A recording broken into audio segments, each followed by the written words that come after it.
The Story of Sinbad the Voyager. The Third Voyage. I soon lost the remembrance of the perils I had encountered in my 2 former voyages, said Sinbad, and being in the flower of my age, I grew weary of living without business, and went from Baghdad to Bussorah with the richest commodities of the country. There I embarked again with some merchants.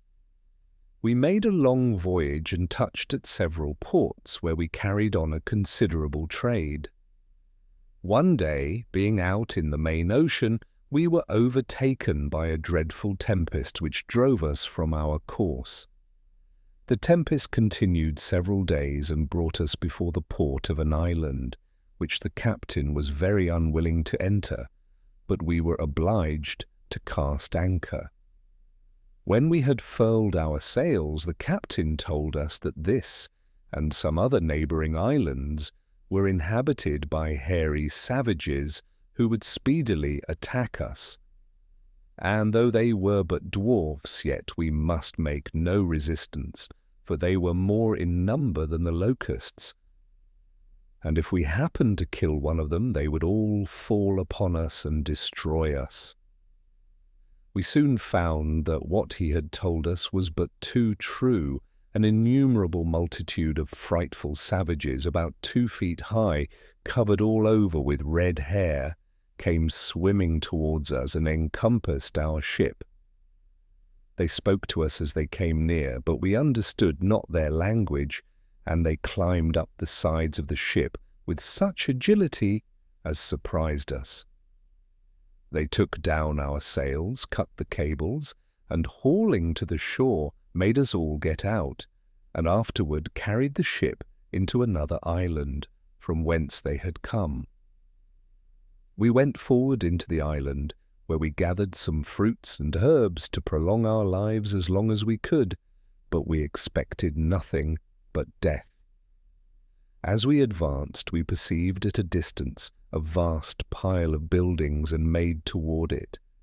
We found it to be a palace, elegantly built and very lofty, with a gate of ebony which we forced open. We entered the court, where we saw before us a large apartment with a porch having on one side a heap of human bones, and on the other a vast number of roasting spits. We trembled at this spectacle, and being fatigued with travelling, fell to the ground, seized with deadly apprehension, and lay a long time motionless. The sun set, the gate of the apartment opened with a loud crash, and there came out the horrible figure of a black man, as tall as a lofty palm tree. He had but one eye, and that in the middle of his forehead, where it looked as red as a burning coal. His 4 teeth were very long and sharp, and stood out of his mouth, which was as deep as that of a horse. His upper lip hung down upon his breast.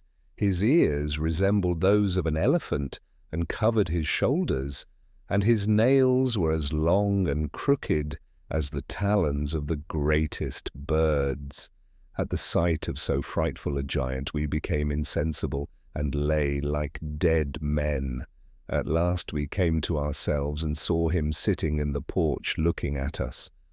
When he had considered us well, he advanced toward us, and laying his hand upon me, took me up by the nape of my neck, and turned me round as a butcher would do a sheep's head. After having examined me, and perceiving me to be so lean that I had nothing but skin and bone, he let me go. He took up all the rest one by one, and viewed them in the same manner. The captain being the fattest, he held him with one hand, as I would do a sparrow, and thrust a spit through him. He then kindled a great fire, roasted, and ate him in his apartment for his supper. Having finished his repast, he returned to his porch, where he lay and fell asleep, snoring louder than thunder. He slept thus till morning. As to ourselves, it was not possible for us to enjoy any rest, so that we passed the night in the most painful apprehension that can be imagined. When day appeared, the giant awoke, got up, went out, and left us in the palace. When we thought him at a distance, we broke the melancholy silence we had preserved the whole of the night, and filled the palace with our lamentations and groans. We spent the day in traversing the island, supporting ourselves with fruits and herbs, as we had done the day before. In the evening we sought for some place of shelter, but found none, so that we were forced, whether we would or not, to go back to the palace. The giant failed not to return, and supped once more upon one of our companions, after which he slept and snored till day, and then went out and left us as before. Our situation appeared to us so dreadful that several of my comrades designed to throw themselves into the sea, rather than die so painful a death, upon which one of the company answered that it would be much more reasonable to devise some method to rid ourselves of the monster. Having thought of a project for this purpose, I communicated it to my comrades, who approved it. "Brethren," said I, "you know there is much timber floating upon the coast. If you will be advised by me, let us make several rafts capable of bearing us. In the meantime, we will carry out the design I proposed to you for our deliverance from the giant, and if it succeed, we may remain here patiently awaiting the arrival of some ship, but if it happen to miscarry, we will take to our rafts and put to sea." My advice was approved, and we made rafts capable of carrying 3 persons on each. We returned to the palace toward the evening, and the giant arrived shortly after. We were forced to submit to seeing another of our comrades roasted, but at last we revenged ourselves on the brutish giant in the following manner. After he had finished his supper, he lay down on his back and fell asleep. As soon as we heard him snore, according to his custom, 9 of the boldest among us and myself took each of us a spit, and putting the points of them into the fire till they were burning hot, we thrust them into his eye all at once and blinded him. The pain made him break out into a frightful yell.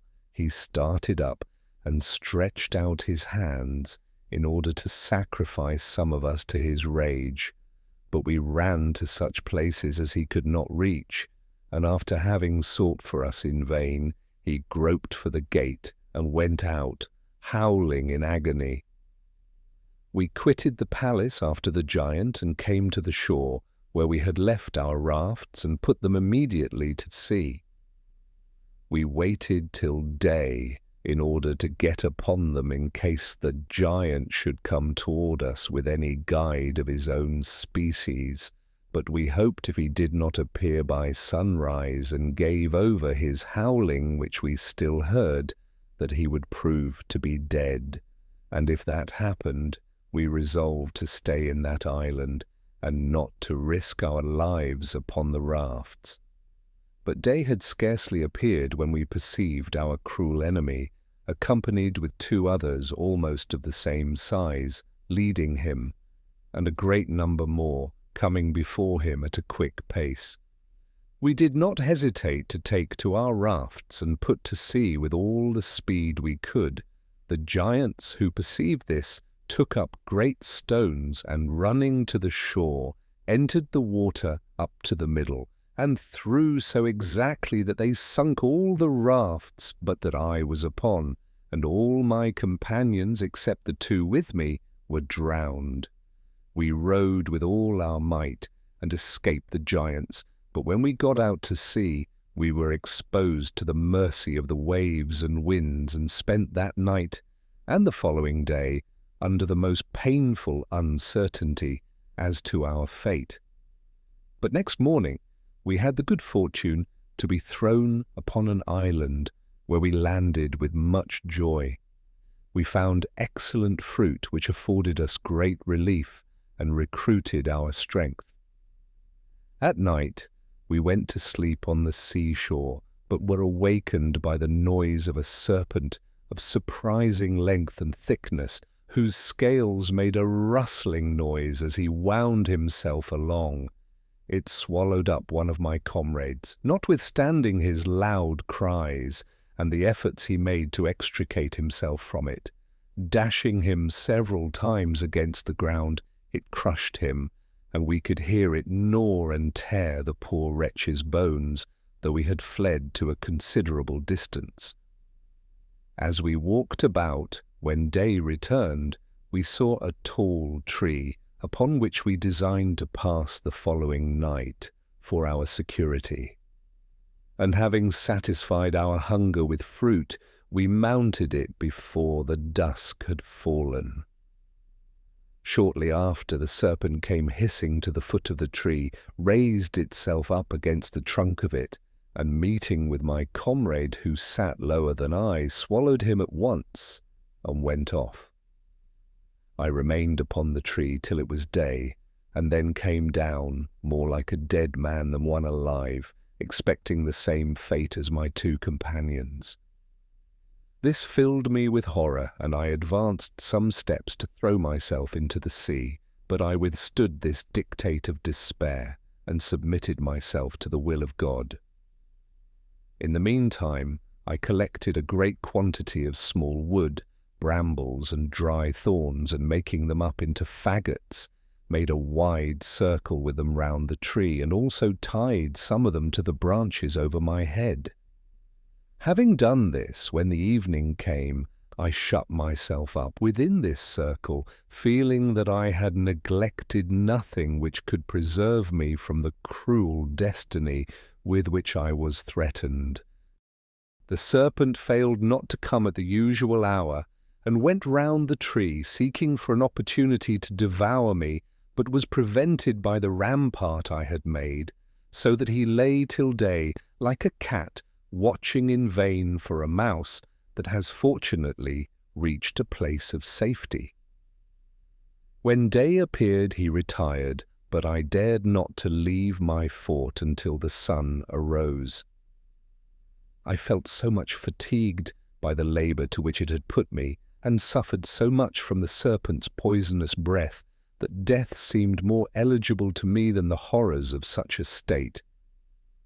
I came down from the tree and was going to throw myself into the sea, when God took compassion on me, and I perceived a ship at a considerable distance. I called as loud as I could, and taking the linen from my turban, displayed it, that they might observe me. This had the desired effect. The crew perceived me, and the captain sent his boat for me. As soon as I came on board, the merchants and seamen flocked about me to know how I came into that desert island, and after I had related to them all that had befallen me, the oldest among them said that they had often heard of the giants that dwelt in that island, that they were cannibals. And as to the serpents, they added that there were abundance of them that hid themselves by day and came abroad by night. After having testified their joy at my escaping so many dangers, they brought me the best of their provisions, and the captain, seeing that I was in rags, was so generous as to give me one of his own suits. We continued at sea for some time, touched at several islands, and at last landed at that of Salabat, where sandalwood is obtained, which is of great use in medicine. We entered the port and came to anchor. The merchants began to unload their goods in order to sell or exchange them. In the meantime, the captain came to me and said, "Brother, I have here some goods that belong to a merchant who sailed some time on board this ship, and he being dead, I design to dispose of them for the benefit of his heirs." The bales he spoke of lay on the deck, and showing them to me, he said, "There are the goods. I hope you will take care to sell them, and you shall have factorage." I thanked him for thus affording me an opportunity of employing myself, because I hated to be idle. The clerk of the ship took an account of all the bales with the names of the merchants to whom they belonged, and when he asked the captain in whose name he should enter those he had given me the charge of, "Enter them," said the captain, "in the name of Sinbad." I could not hear myself named without some emotion, and looking steadfastly on the captain, I knew him to be the person who, in my second voyage, had left me in the island where I fell asleep. I was not surprised that he, believing me to be dead, did not recognize me. "Captain," said I, "was the merchant's name to whom those bales belonged Sinbad?" "Yes," replied he, "that was his name. He came from Baghdad and embarked on board my ship at Bussorah." "You believe him then to be dead?" said I. "Certainly," answered he. "No, captain," resumed I, "look at me, and you may know that I am Sinbad." The captain, having considered me attentively, recognized me. "God be praised," said he, embracing me. "I rejoice that fortune has rectified my fault. There are your goods, which I always took care to preserve." I took them from him, and made him the acknowledgments to which he was entitled. From the Isle of Salabat we went to another, where I furnished myself with cloves, cinnamon, and other spices. As we sailed from this island, we saw a tortoise 20 cubits in length and breadth. We observed also an amphibious animal like a cow, which gave milk. Its skin is so hard that they usually make bucklers of it. In short, after a long voyage, I arrived at Bussorah, and from thence returned to Baghdad with so much wealth that I knew not its extent. I gave a great deal to the poor, and bought another considerable estate in addition to what I had already. Thus Sinbad finished the history of his third voyage, gave another 100 sequins to Hindbad, and invited him to dinner again the next day to hear the story of his fourth series of adventures. The Fourth Voyage. The pleasures which I enjoyed after my third voyage had not charm sufficient to divert me from another. My passion for trade and my love of novelty again prevailed. I therefore settled my affairs, and having provided a stock of goods fit for the traffic I designed to engage in, I set out on my journey. I took the route of Persia, travelled over several provinces, and then arrived at a port where I embarked. We hoisted our sails and touched at several ports of the continent, and then put out to sea, when we were overtaken by such a sudden gust of wind as obliged the captain to lower his yards and take all other necessary precautions to prevent the danger that threatened us.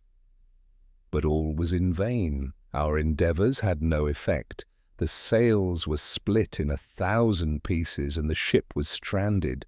Several of the merchants and seamen were drowned, and the cargo was lost. I had the good fortune, with several of the merchants and mariners, to get upon some planks, and we were carried by the current to an island which lay before us. There we found fruit and spring water, which preserved our lives. We stayed all night near the place where we had been cast ashore, and next morning, as soon as the sun was up, advancing into the island, saw some houses which we approached. As soon as we drew near, we were encompassed by a great number of negroes, who seized us and carried us to their respective habitations.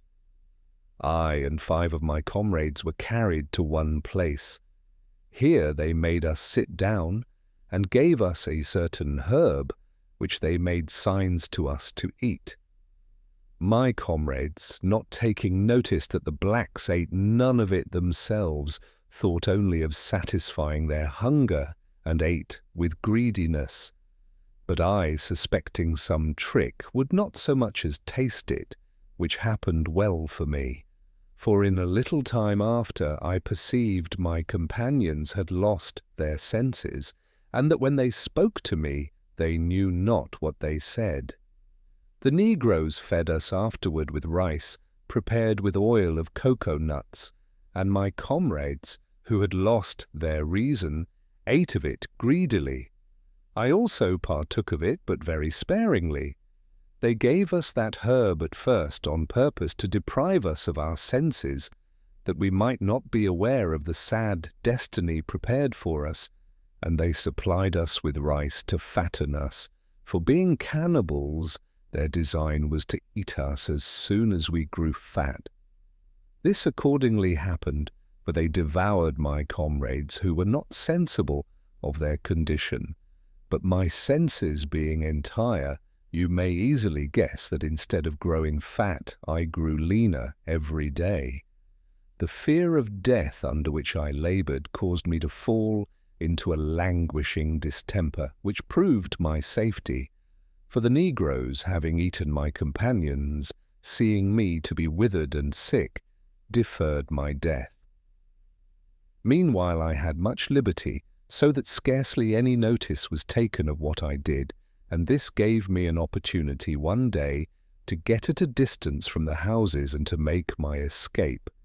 An old man, who saw me and suspected my design, called to me as loud as he could to return, but I redoubled my speed and quickly got out of sight. At that time there was none but the old man about the houses, the rest being abroad, and not to return till night, which was usual with them. Therefore, being sure that they could not arrive in time enough to pursue me, I went on till night, when I stopped to rest a little, and to eat some of the provisions I had secured, but I speedily set forward again, and travelled 7 days, avoiding those places which seemed to be inhabited, and lived, for the most part, upon cocoa nuts, which served me both for meat and drink. On the 8th day I came near the sea, and saw some white people like myself gathering pepper, of which there was great plenty in that place. This I took to be a good omen, and went to them without any scruple. They came to meet me as soon as they saw me, and asked me in Arabic who I was, and whence I came. I was overjoyed to hear them speak in my own language, and satisfied their curiosity by giving them an account of my shipwreck, and how I fell into the hands of the negroes. "Those negroes," replied they, "eat men, and by what miracle did you escape their cruelty?" I related to them the circumstances I have just mentioned, at which they were wonderfully surprised.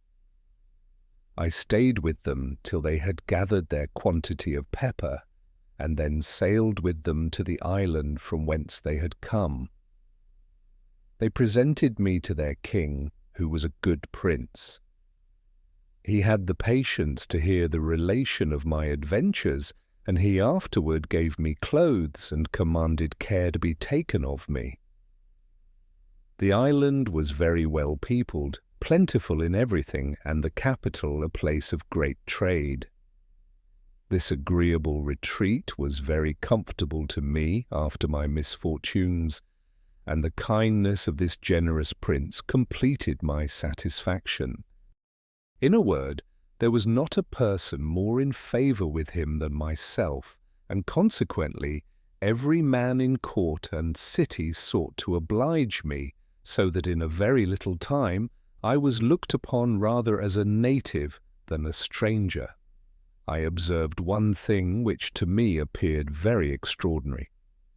All the people, the king himself not excepted, rode their horses without bridle or stirrups.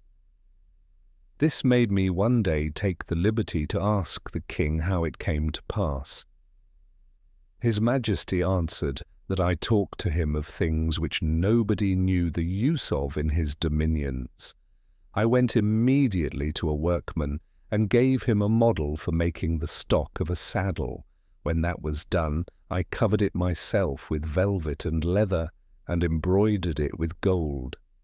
I afterward went to a smith, who made me a bit, according to the pattern I showed him, and also some stirrups.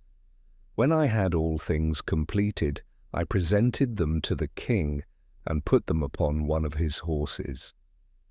His Majesty mounted immediately, and was so pleased with them that he testified his satisfaction by large presents. As I paid my court very constantly to the king, he said to me one day, "Sinbad, I love thee, and I have one thing to demand of thee, which thou must grant."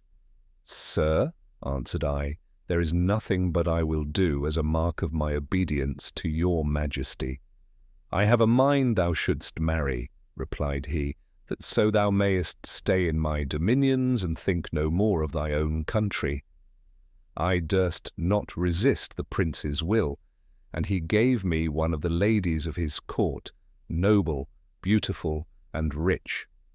The ceremonies of marriage being over, I went and dwelt with my wife, and for some time we lived together in perfect harmony. I was not, however, satisfied with my banishment, therefore designed to make my escape the first opportunity, and to return to Baghdad. At this time, the wife of one of my neighbors fell sick and died. I went to see and comfort him in his affliction, and finding him absorbed in sorrow, I said to him as soon as I saw him, "God preserve you and grant you a long life." "Alas," replied he, "how do you think I should obtain the favor you wish me? I have not above an hour to live." "Pray," said I, "do not entertain such a melancholy thought. I hope I shall enjoy your company many years."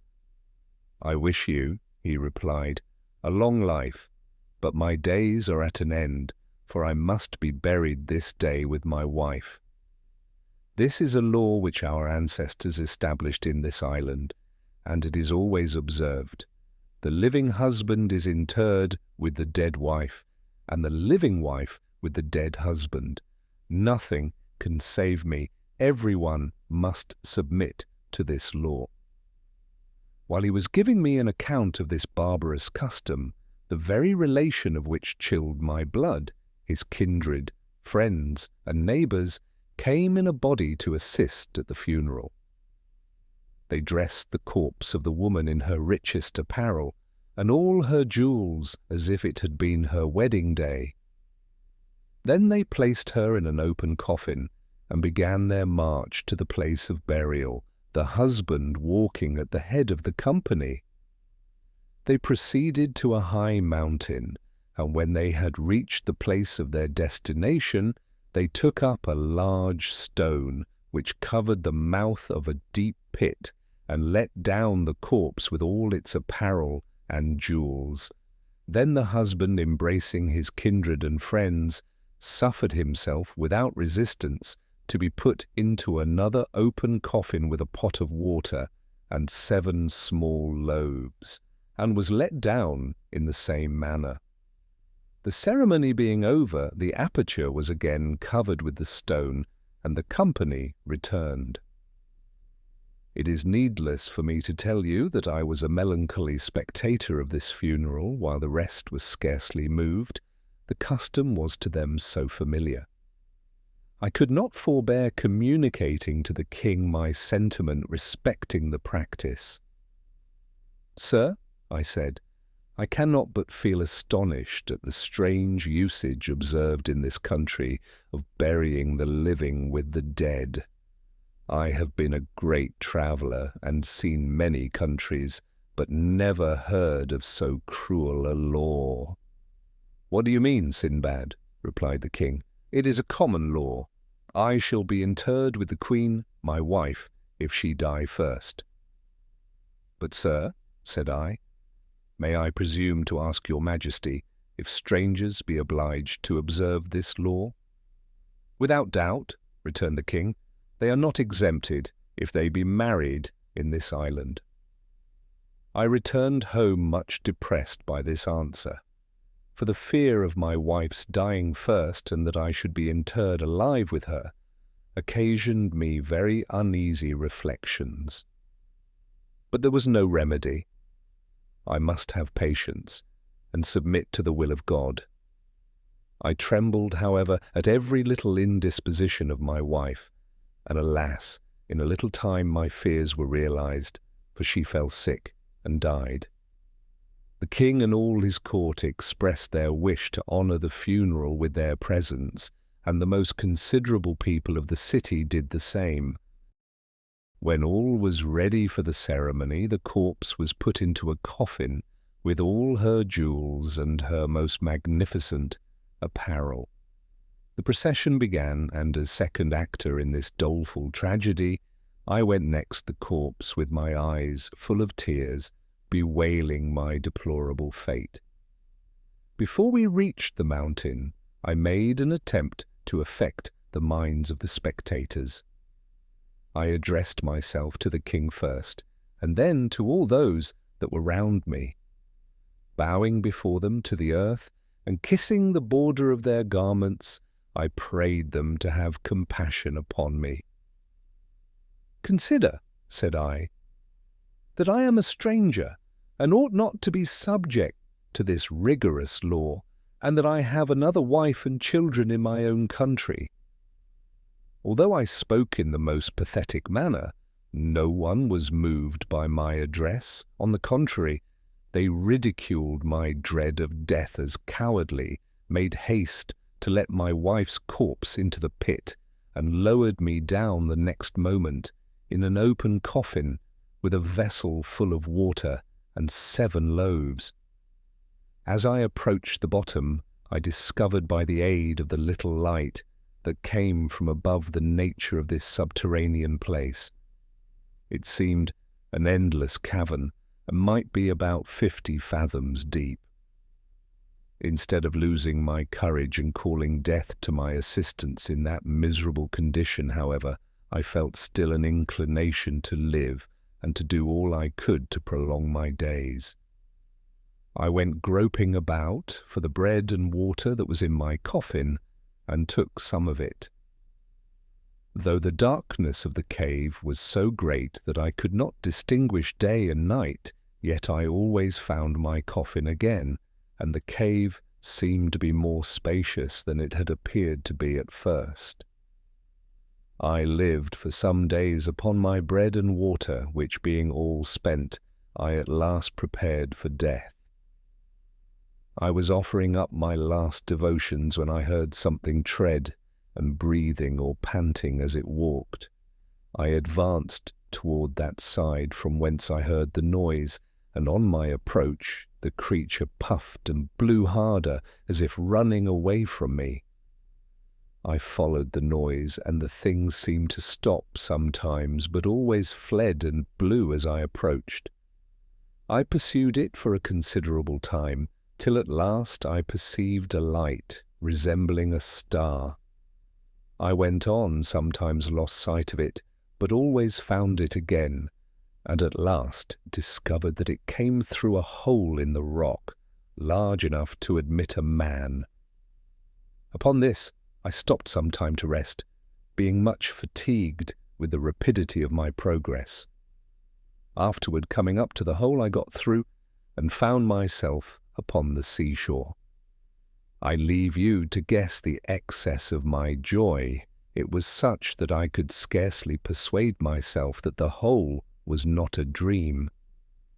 But when I was recovered from my surprise and convinced of the reality of my escape, I perceived what I had followed to be a creature which came out of the sea and was accustomed to enter the cavern when the tides were high.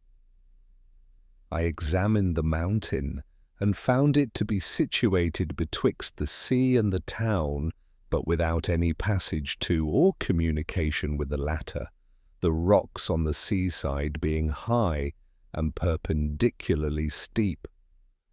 I prostrated myself on the shore to thank God for this mercy, and afterward entered the cave again to fetch bread and water, which I ate by daylight with a better appetite than I had done since my interment in the dark cavern. I returned thither a second time, and groped among the coffins for all the diamonds, rubies, pearls, gold bracelets, and rich stuffs I could find. These I brought to the shore, and tying them up neatly into bales, I laid them together upon the beach, waiting till some ship might appear. After 2 or 3 days, I perceived a ship just come out of the harbour, making for the place where I was. I made a sign with the linen of my turban, and called to the crew as loud as I could. They heard me, and sent a boat to bring me on board.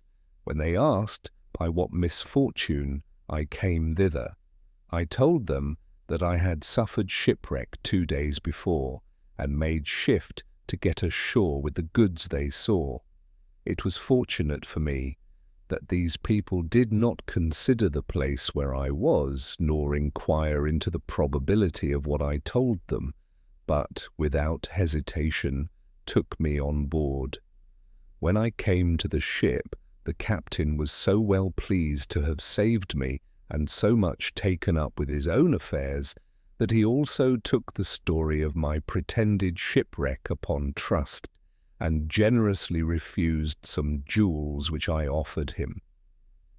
We passed by several islands, and among others that called the Isle of Bells, about 10 days' sail from Serendib, and 6 from that of Kela, where we landed. This island produces lead mines, Indian canes, and excellent camphire.